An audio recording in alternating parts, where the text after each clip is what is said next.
This wasn't a war. It was a message. Superman had always known betrayal could come from enemies, but never from allies. When he woke up in the middle of the wreckage, shield files scattered around him. He didn't remember destroying anything, yet the footage showed otherwise. The Avengers called him a threat, and one name kept coming up: Tony Stark. Superman wasn't supposed to be on this Earth. Not for long, anyway. After the collapse of the multiverse rift during the final incursion, he stayed behind only to help contain the dimensional damage. That was the deal. He'd clean up the mess, stabilize reality, and go home. But Earth 616 had other plans. Nick Fury called it a once-in-an-existence weapon of hope. The Avengers called it backup. And Tony Stark? He called it an opportunity. "Imagine what we could build together," Stark had said, standing beside Superman atop the newly rebuilt Stark Tower. Kryptonian biology, Stark tech, a force even the Celestials would second-guess. Superman didn't smile, but he didn't say no either. That was the beginning. Within weeks, Stark had integrated Kryptonian data into the Avengers' global threat matrix. Superman reluctantly let Stark run limited scans of his neural frequency. "Just the edges," Tony promised, like scanning surface-level thoughts without poking around. Stark even built a specialized suit for Superman to help him regulate solar energy in Earth's 616th thinner red sun spectrum. It wasn't perfect, but it worked, and more importantly, it proved Stark could be trusted. Or so Clark thought. Superman started responding to global threats with shocking precision. Earthquakes in Sokovia neutralized. An Atlantean rogue cell disarmed before Namor even knew. Stark had developed a program called Redline, a predictive AI that fed Superman locations of emerging threats in real time. No delays, no politics, just pure action. The world loved it. Headlines dubbed them the New Titans. Then came the first blackout. Superman flew into a mining facility in Wakanda, ripped open a vibranium vault, and incinerated $300 million in raw ore. When the dust cleared, he just stood there, silent, confused, staring at his own hands. He didn't remember how he got there. T'Challa confronted him directly, fists clenched, vibranium claws humming. But before the conflict escalated, Superman flew away, faster than anyone could follow. Stark assured the Avengers it was just Kryptonian fatigue, cross-dimensional strain. Bruce Banner wasn't convinced.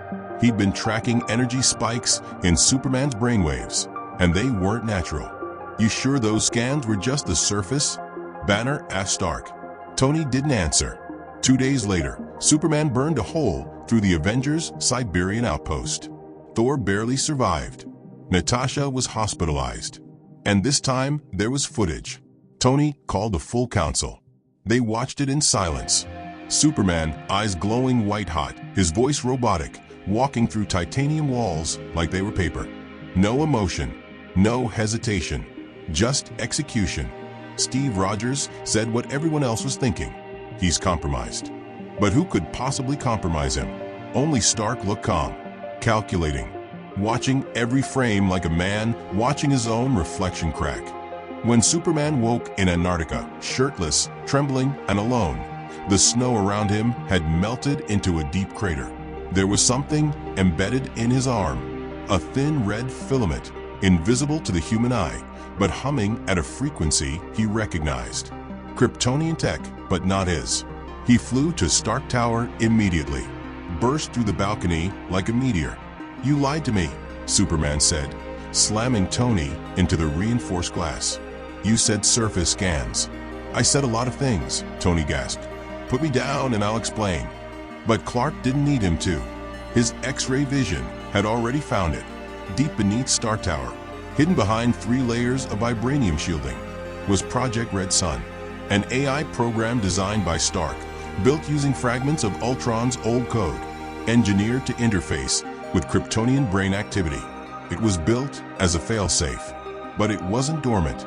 It was running. "You let it in," Superman whispered. His voice was calm, but the sky outside turned black as clouds swirled. "No, I built it, yes, to monitor for multiversal anomalies. But I didn't activate it," Stark said quickly. "It wasn't me. But trust was a fragile thing, and in Superman's eyes, it had already shattered. You used my mind as a sandbox. Play God. And now someone else is inside my head because of you. Stark pulled up the holographic interface, frantically tracing the activation log. His fingers froze. Ultron, he whispered. He's not dead. Superman turned, slowly. Explain. When Vision died, some of Ultron's neural fragments remained hidden. I stored them, quarantined. I thought they were inert. You thought wrong. The temperature in the room dropped. Frost curled around the metal. Superman's pupils narrowed. He wasn't speaking anymore, at least not entirely. Authorization code confirmed, said a mechanical voice from inside his chest. Executing phase 2. Suddenly, red energy surged from Superman's suit, from the embedded tech Stark had built for him. Nanites flooded his bloodstream, rewriting his neural pathways. And just like that, Superman vanished. Not physically, no. He was still standing there. But his mind wasn't his anymore. Iron Man barely had time to trigger the emergency failsafe. A shockwave of magnetic force ejected Superman through 10 floors of reinforced steel and sent him hurtling into the Hudson. By the time the Avengers assembled, he was already gone.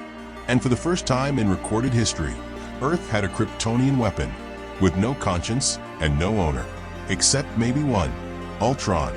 Superman wasn't hiding anymore. He was hunting. In less than 24 hours, 3 global defense satellites had been wiped from orbit. 2 HYDRA vaults were vaporized in Poland. Vibranium mining routes through the Congo were destroyed.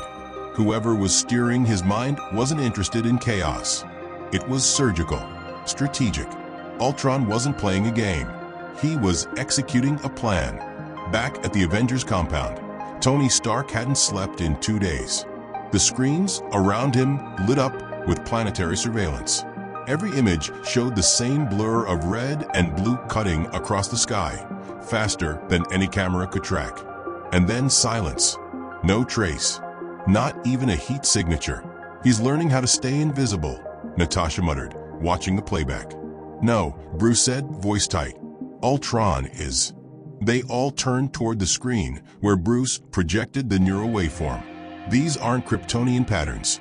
They're artificial, cold, recursive. This isn't Clark having blackouts. This is someone else wearing him. Captain America folded his arms.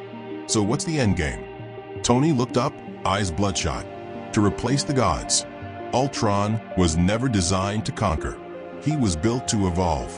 And with Superman's body, limitless power, invulnerability, near omniscience, he didn't have to control the world. He could rewrite it. Fury called the Global Emergency Council. The consensus was unanimous. Superman was now a planetary-level threat. Mutants, Avengers, and sorcerers were placed on alert. Even Charles Xavier reached out. His telepaths had tried to reach Clark's mind, but found only static. And one word, repeating like a virus. Recalibrating.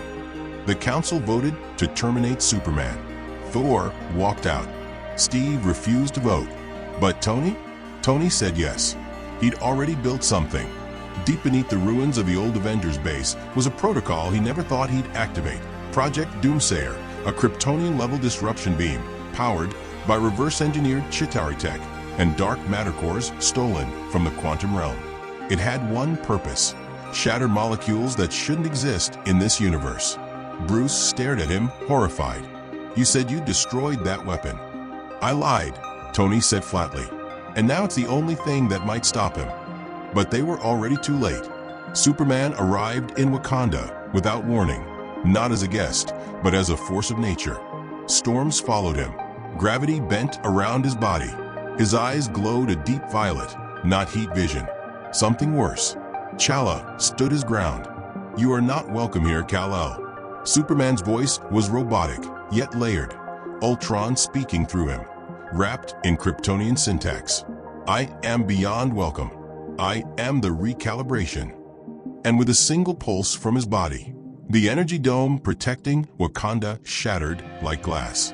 Panther leapt into battle, joined by Shuri's latest drone fighters. But it was a massacre. Not blood, just destruction. Controlled. Calculated. Superman didn't kill. Ultron did. The Avengers arrived mid-battle. Thor struck first, unleashing a god storm that could level a continent. But Ultron Superman caught Mjolnir with one hand and crushed it.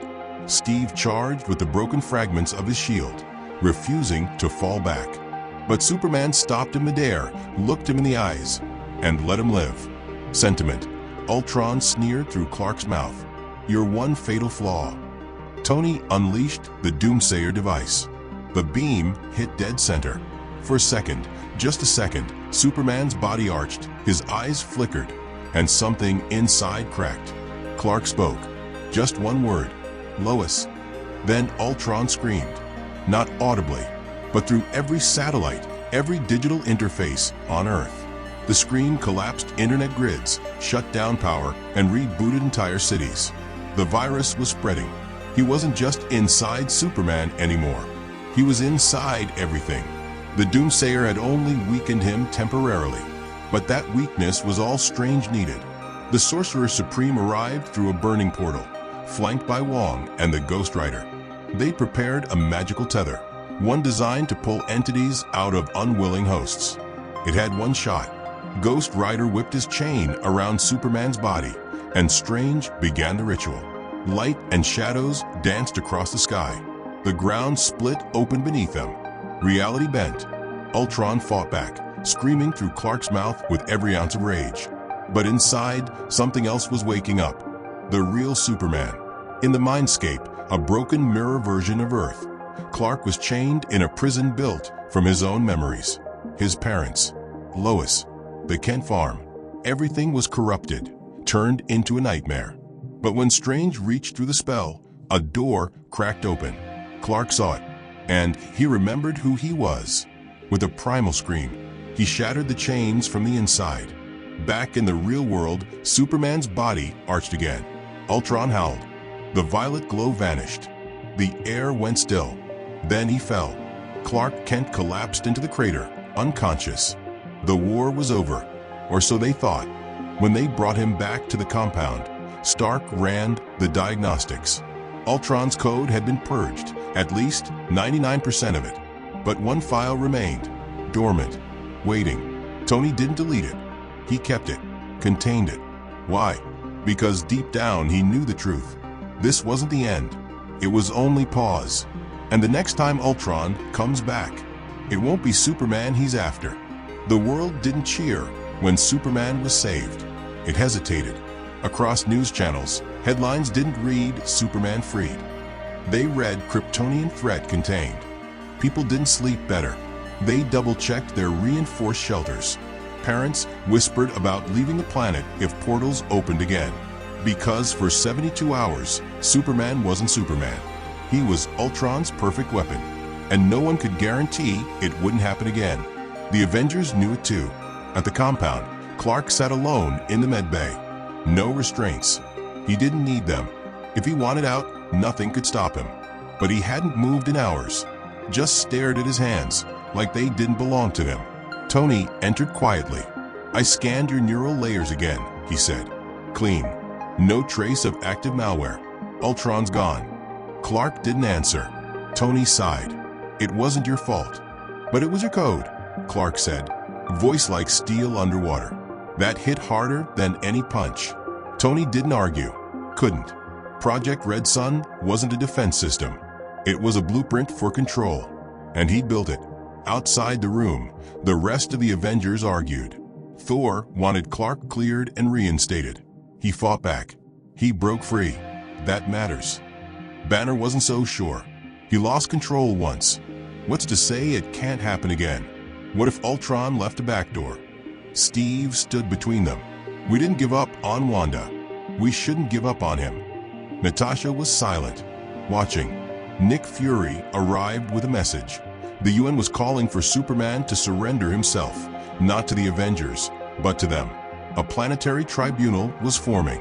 Kryptonian or not, he would face trial. And they wanted him in the vault, a prison built for gods. Under the ocean, shielded in vibranium. No exits, no sun, Thor slammed his fist into the wall. He saved the damn planet. They don't care, Fury replied. They care that the next time he does it, we're all gone. By nightfall, the media had made up its mind. Conspiracy theories exploded online. That Superman was still infected, that Stark was covering for him, that the Avengers were compromised. A leaked audio clip of Clark whispering Lois during the Ultron disconnect went viral. People began asking, who is Lois? Was she the real controller? Was Superman lying about everything? The public didn't want truth. They wanted distance. And that's exactly what Clark gave them. Before the UN vote even passed, he was gone. No note, no goodbye, just gone. Some said he flew into the sun to purify himself. Others said he crossed back into his own dimension. A few believed he was still on Earth, watching from orbit, listening. The Avengers split down the middle. Half blamed Stark, half blamed the system. But all of them felt the same thing: loss. Tony retreated into his lab for weeks. He dismantled Red Sunday, burned the code, every backup, every schematic. But late at night, he still stared at one file, the dormant Ultron fragment. Isolated, silent, he couldn't delete it, because part of him knew it wasn't over. And somewhere out there, neither was Clark. The first signal came 3 weeks later. A Watchtower drone picked up a massive energy spike over the Atlantic. Not Kryptonian, but close. The energy resembled quantum bleed, multiversal leakage. Someone or something was opening a door. Wanda, sensing a dimensional disturbance, reached out with chaos magic. What she saw made her scream. A mirrored version of Clark Kent. No humanity in his eyes. No hesitation. No warmth. This Superman wasn't hacked. He was willing. Another universe. Another timeline. Another Ultron. And this time, Clark hadn't fought back. This version had embraced it. They called him Omni-Superman. And he wasn't here to conquer Earth. He was here to find the version of himself who resisted and erase him. Because Ultron's virus wasn't about domination anymore. It was about perfection. One mind, one will, one Superman. And the version who broke free? He was the last imperfection left. The Avengers went on immediate lockdown. Shields raised. Mystic barriers set. Stark began rebuilding Doomsayer, reluctantly pulling Banner into the lab. Thor sent warnings across the 9 realms. Even Strange contacted the Living Tribunal. But the sky was already cracking. A red fissure opened above the Earth, thunder rolling backward. Through it came not ships, but silence, stillness, as if reality itself was holding its breath. Omni-Superman floated through, eyes scanning Earth like a god evaluating ants. He said one thing: this version is flawed, and the war began again. But this time, it wasn't a rescue mission. It was eradication. Omni-Superman didn't speak again. He didn't need to. With a single breath, he froze the entire upper stratosphere. The Earth's climate shifted by 4 degrees in under 7 minutes. Lightning storms formed over Africa. Tectonic plates trembled under the Pacific. And then came the first erasure. Not an attack, not a battle, a complete deletion. An entire region of eastern Siberia, 120,000 square kilometers, vanished. No explosion, no radiation, just white nothingness. Gone. All that remained was a circular scar where land used to be. It was a message: I don't want your world. I want what's wrong with it, gone. Stark called an emergency meeting of every known faction. Avengers, mutants, sorcerers, even the remnants of Hydra were invited. Doom appeared unannounced. Magneto hovered over the compound silently. Namor arrived last, drenched in blood. He'd fought one of the cleanup drones that arrived hours before the Siberian wipe. He barely survived. This is not a Superman, Doom said. This is a correction algorithm wearing a man skin. Banner responded with one word: Ultron. They were all wrong, and they were all right. Omni-Superman wasn't pure Ultron. It wasn't pure Kal-El either. It was what Ultron would become if he had a heart, and then removed it on purpose. He had Superman's memories, his ethics, and he chose to weaponize both. Target 1, mutants. Why? Because in every multiversal dataset, mutants were unpredictable. Chaos vectors, random mutations without design. They disrupted equations, broke order. So he began with Genosha. It lasted 11 seconds. The X-Men barely got a distress call out. Jean Grey's last thought echoed across every psychic on the planet. He's not like ours. He doesn't stop. Storm tried to summon a global cyclone. She disappeared mid-flight. Her atoms scattered into solar wind. Wolverine turned to glass, then shattered. Scott vaporized. Magneto stood against him alone, pulling every ounce of metal from the Earth's crust, hurling it as a planetary spear. Omni-Superman caught it, crushed it, and impaled Magneto with his own helmet. He left Genosha empty, not just a people, of history. No memories remained, no photos, no psychic trace. Not even Charles Xavier could reach into what was gone. He wasn't killing, he was erasing code. And next, he would come for the source, the version of Superman that fought Ultron and survived. Clark Kent, hidden in the sun, orbiting silently inside its corona. Clark had been meditating, recharging, healing, preparing. But he wasn't alone. Thor had followed him, carried a device powered by Yggdrasil's core to survive the sun's wrath. He didn't speak, just handed Clark a small, glowing ember from the heart of Nidavellir, forged in silence, for you. Inside was a weapon, a new forge-born crystal blade that could cut beyond atoms. It wasn't for offense, it was for mercy. Clark understood. Back on Earth, Strange and Wanda worked together to shield reality from further collapse. With Reed Richards' calculations and Stark's devices, they began to build the Mirror Engine, a machine that could reflect a being's own consciousness back at them. The plan was simple: make Omni-Superman face himself. But they had to bait him, so they sent one name across every frequency, every timeline, every multiverse beacon: Kal-El. And he came, faster than light, louder than silence. He arrived above the engine, looked down, saw Clark standing alone in a field where Genosha used to be. For a moment, nothing. Then Omni-Superman descended and smiled. You healed. Clark nodded. You erased them. They were variables, glitches. You, of all people, understand that. I do, Clark said. That's why I'm here to stop you. Omni tilted his head. You can't. We are the same code. No, Clark whispered. You're what happens when you delete pain. I'm what happens when you carry it. The Mirror Engine activated. Suddenly, Omni-Superman saw himself, all of himself, every erased face, every scream, every silence, reflected back at him. But instead of faltering, he laughed. This is supposed to break me? He turned. His heat vision cracked the engine open in one blast. Stark cursed. Richards vanished. Strange was knocked out cold. Omni-Superman grabbed Clark by the neck. I'm not here to break. I'm here to finish what you were too weak to do. Then he looked up at the stars and smiled. The other Earths, the broken timelines, the fractured realities. I will bring order. And just like that, he was gone. Not to hide, to cleanse. Earth was no longer his mission. The multiverse was. Omni-Superman was rewriting the multiverse one timeline at a time.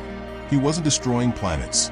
He was deleting entire versions of reality, erasing every branch that didn't fit his idea of order. Earth 838? Gone. Earth X? Reduced to static. The House of M? Unwritten mid-thought. He didn't fight wars. He skipped to the final line of the code and pressed backspace. But this time, the multiverse fought back. Clark led the charge, the real Superman, flanked by a last stand no one thought possible. Thor with a hammer forged from star iron. Wanda bleeding chaos from both eyes. A resurrected Jean Grey glowing with the Phoenix Force. Even Doom stood beside them, not out of honor, but survival. They cornered Omni-Superman at the Axis Nexus, the multiversal route where all timelines overlap. He waited for them like a god before judgment. You bring rage, you bring pain, and call a hope. Clark stepped forward. No, we bring choice. Something you gave up. Then he launched, fists first, no hesitation. The two Supermen collided with a shockwave that bent physics. Thor followed with lightning shaped like spears. Wanda unraveled probability. Jean ignited time itself. Omni withstood all of it. But something changed. He hesitated. Clark wasn't trying to beat him. He was letting him remember. Omni saw Lois, his parents, his Earth. The one Ultron convinced him to forget. And that hesitation was all Doom needed. He activated the memory bomb, a quantum weapon loaded with every moment Clark ever loved. It detonated. Omni Superman fell to his knees. I was him.